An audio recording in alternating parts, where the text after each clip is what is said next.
as a mom, an entrepreneur, a leader, an author, a YouTuber, a doggy mommy, I wear a lot of different hats, and it's really important for me to stay organized because otherwise there's no way I can get everything done that I really want to get done.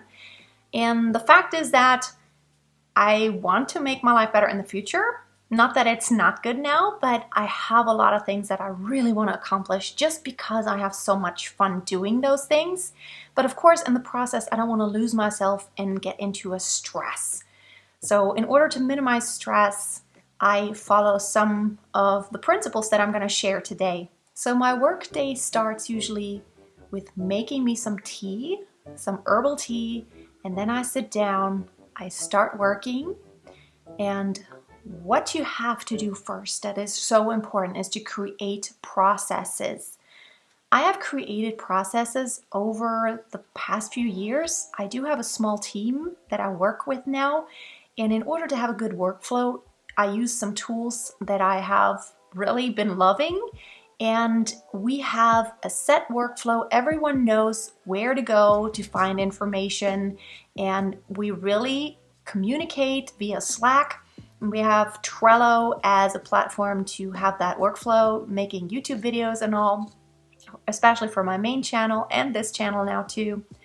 And it really does help to have a nice to-do list, to have everything in view. So when you're ready for your work day, you already know where to go, what to look at, and what to start with. Because the truth is, I only have a few hours in the day to get everything done to move the needle. The next thing that is so important to get as much done as possible in a short amount of time is to batch like tasks. So for example, when I shoot videos, I usually shoot more than one because it does take time to set up the camera and the lighting and just to even get into the mindset and to get all ready to talk into the camera. I think it is much easier when you just batch as many like tasks as you possibly can.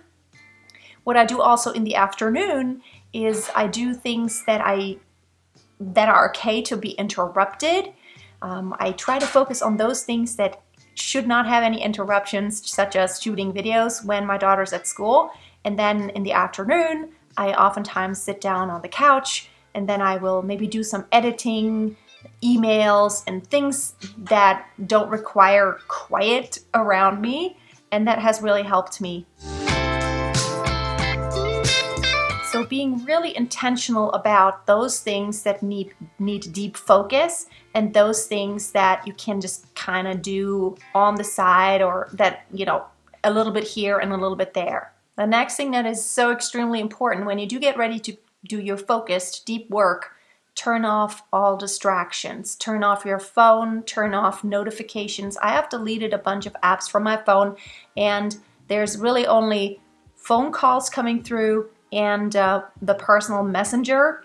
And even when I go into deep work, I turn my phone onto flight mode, and so no one can reach me. And pretty much everyone knows, unless there's an emergency, I have a couple of numbers that can come through if there's truly an emergency.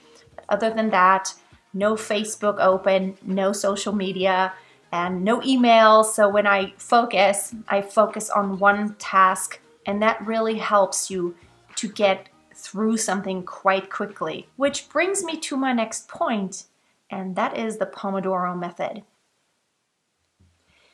I like using the Pomodoro method for projects that I want to just give myself a set time for during the day that take a longer time. There are some projects like, writing a book, for example, that you set a timer and then you just go until the timer goes off. Or, for example, I have a big Facebook group and I want to sometimes get in there, but it is so easy to get sucked in and just lose yourself in there. So what I do is set a timer, for example, for 5 minutes, and you'd be amazed that when you know how much time you have and you really focus, you get a lot done even in just 5 minutes. I love doing this even when I do housework, but when I do some type of work, I sometimes just love setting a timer.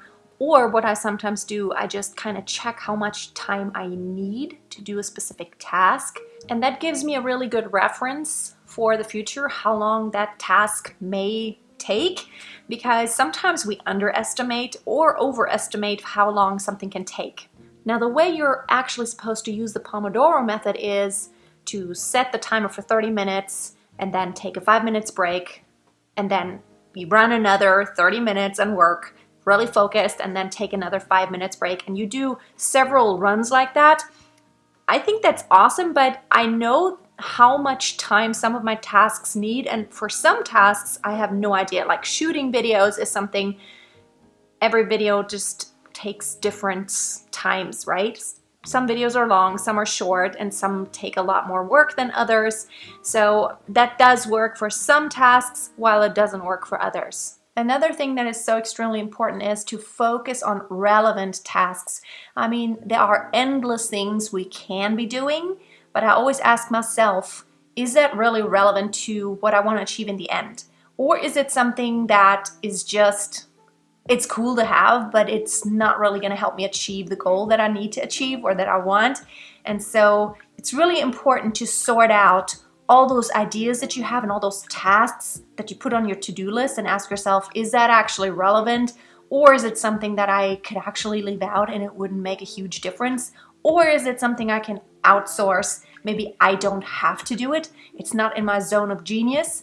It's really better if someone else does it because they can do it quicker and more efficiently. Which brings me to my last point. You have to sort out what is important versus urgent. So what you're always trying to do is staying in the important task quadrant. You don't want to get into urgent. Now, urgent is usually people taking your time, like someone calling you and needing something. And usually these are not things that are on your agenda. These are usually things that are on someone else's agenda. And so they're interrupting your flow, they're interrupting your work. So try to not let anything get to the urgent state. So if you have any bills, take care of them early. Or if you have anything to take care of, any papers to sign or anything to clear up, you know, maybe a teacher with your child, don't let it get to that urgent state, because then it's going to drain you, it's going to stress you, and you're going to end up spending so much more time on it than you should. I'm going to share some of the actual tech tools that I use below. I think they're so extremely helpful, and I will probably make another video about all my tools, because I think if you have a few really efficient tools, it's going to help you be so much more productive because you have everything in order. So to me, it really helps staying organized, not to have too many tools, but to have my places where I can work with others or where I can find stuff, especially when you're talking about digitally. Having a good system to put my files somewhere, or how to do my taxes throughout the year so I'm not way behind. This has saved me so much time because I have everything in order and it's not a mess.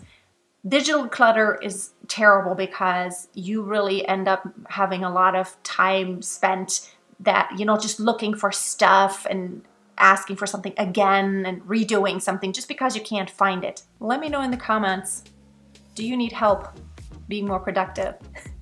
What are all the hats that you wear every day, and what is your greatest struggle in order to get your things done? Thank you so much for watching. Have a great day. See you next time, and keep it simple.